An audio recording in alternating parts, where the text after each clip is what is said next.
Today's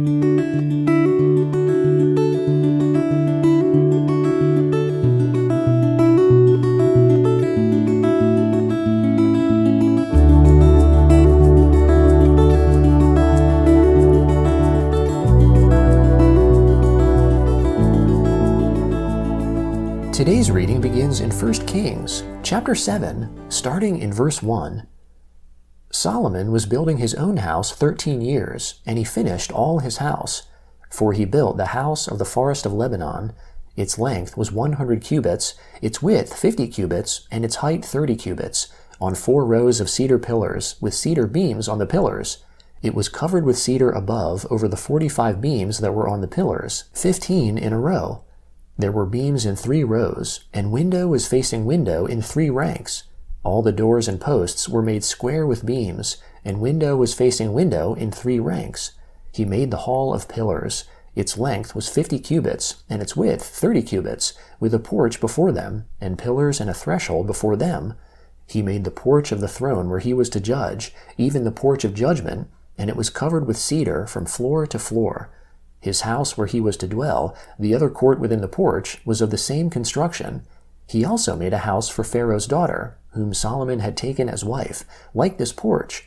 All these were of costly stones, even of cut stone according to measure, sawed with saws, inside and outside, even from the foundation to the coping, and so on the outside to the great court. The foundation was of costly stones, even great stones, stones of 10 cubits, and stones of 8 cubits. Above were costly stones, even cut stone, according to measure, and cedar wood. The great court around had 3 courses of cut stone with a course of cedar beams, like the inner court of the Lord's house and the porch of the house. King Solomon sent and brought Hiram out of Tyre.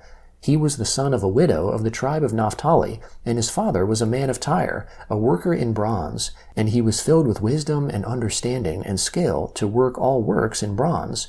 He came to King Solomon and performed all his work, for he fashioned the 2 pillars of bronze, 18 cubits high apiece, and a line of 12 cubits encircled either of them. He made 2 capitals of molten bronze to set on the tops of the pillars. The height of the one capital was 5 cubits, and the height of the other capital was 5 cubits. There were nets of checker work and wreaths of chain work for the capitals, which were on the top of the pillars, 7 for the one capital, and 7 for the other capital. So he made the pillars, and there were 2 rows of pomegranates around the one network to cover the capitals that were on the top of the pillars, and he did so for the other capital. The capitals that were on the top of the pillars and the porch were of lily work, 4 cubits. There were capitals above also on the 2 pillars, close by the belly which was beside the network. There were 200 pomegranates in rows around the other capital. He set up the pillars at the porch of the temple. He set up the right pillar and called its name Jachin, and he set up the left pillar and called its name Boaz. On the tops of the pillars was lily work, so the work of the pillars was finished. He made the molten sea 10 cubits from brim to brim, round in shape. Its height was 5 cubits, and a line of 30 cubits encircled it. Under its brim around there were buds, which encircled it for 10 cubits, encircling the sea. The buds were in 2 rows, cast when it was cast. It stood on 12 oxen, 3 looking towards the north, and 3 looking towards the west, and 3 looking towards the south, and 3 looking towards the east. And the sea was set on them above, and all their hindquarters were inward. It was a hand-width thick. Its brim was worked like the brim of a cup, like the flower of a lily. It held 2,000 baths. He made the 10 bases of bronze. The length of one base was 4 cubits its width, and 3 cubits its height. The work of the bases was like this.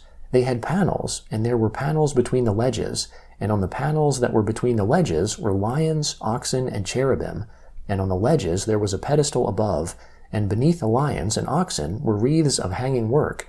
Every base had 4 bronze wheels and axles of bronze, and its 4 feet had supports. The supports were cast beneath the basin, with wreaths at the side of each. Its opening within the capital and above was a cubit.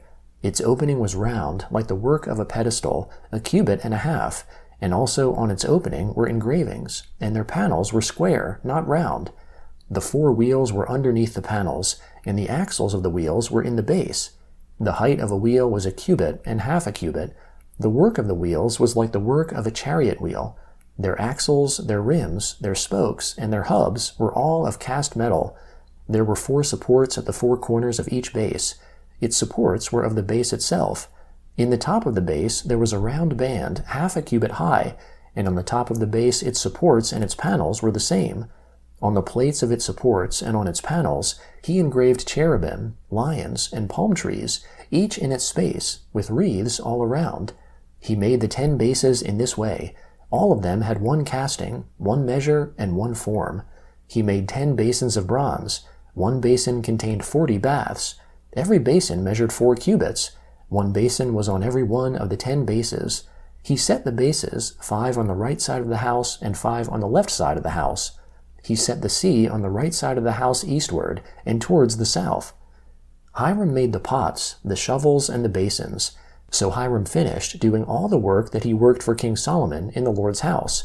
The 2 pillars, the 2 bowls of the capitals that were on the top of the pillars, the 2 networks to cover the 2 bowls of the capitals that were on the top of the pillars, the 400 pomegranates for the 2 networks, 2 rows of pomegranates for each network to cover the 2 bowls of the capitals that were on the pillars, the 10 bases, the 10 basins on the bases, the 1 sea, the 12 oxen under the sea, the pots, the shovels, and the basins.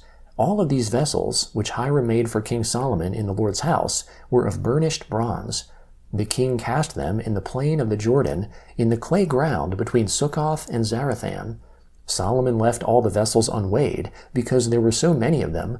The weight of the bronze could not be determined. Solomon made all the vessels that were in the Lord's house, the golden altar and the table that the showbread was on, of gold, and the lampstands, 5 on the right side and 5 on the left, in front of the inner sanctuary, of pure gold, and the flowers, the lamps, and the tongs, of gold, the cups, the snuffers, the basins, the spoons, and the firepans, of pure gold, and the hinges, both for the doors of the inner house, the most holy place, and for the doors of the house, of the temple, of gold. Thus all the work that King Solomon did in the Lord's house was finished. Solomon brought in the things which David his father had dedicated, the silver, the gold, and the vessels, and put them in the treasuries of the Lord's house.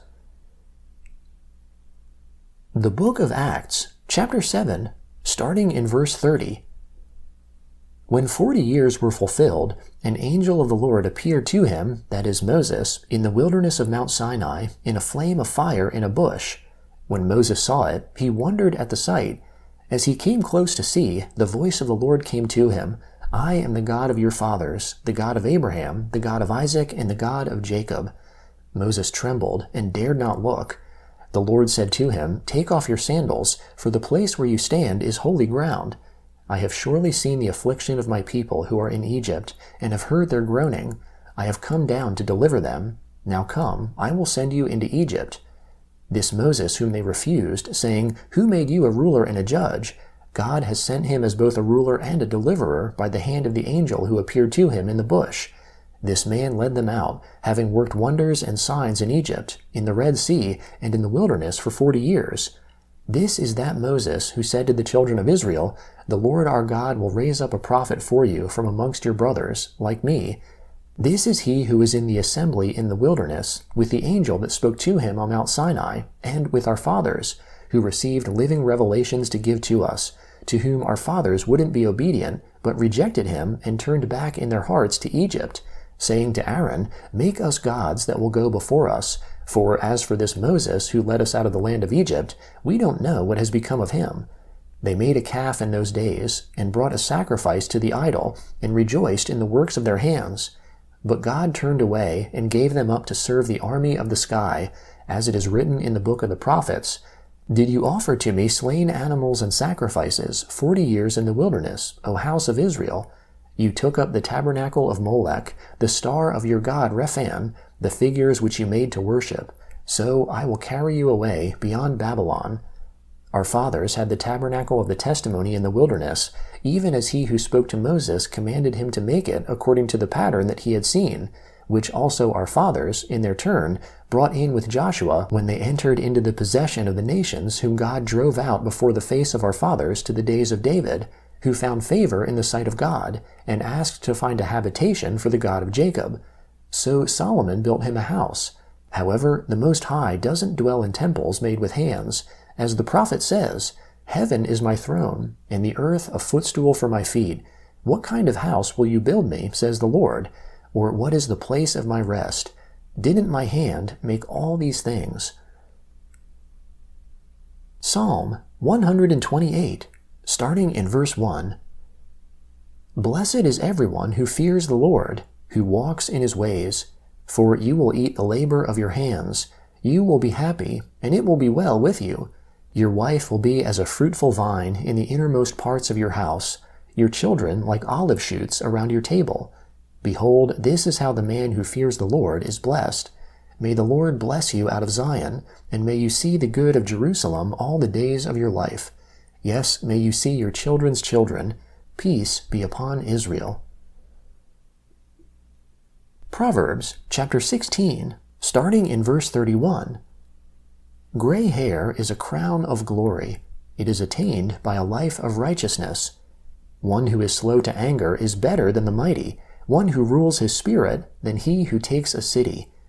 The lot is cast into the lap, but its every decision is from the Lord.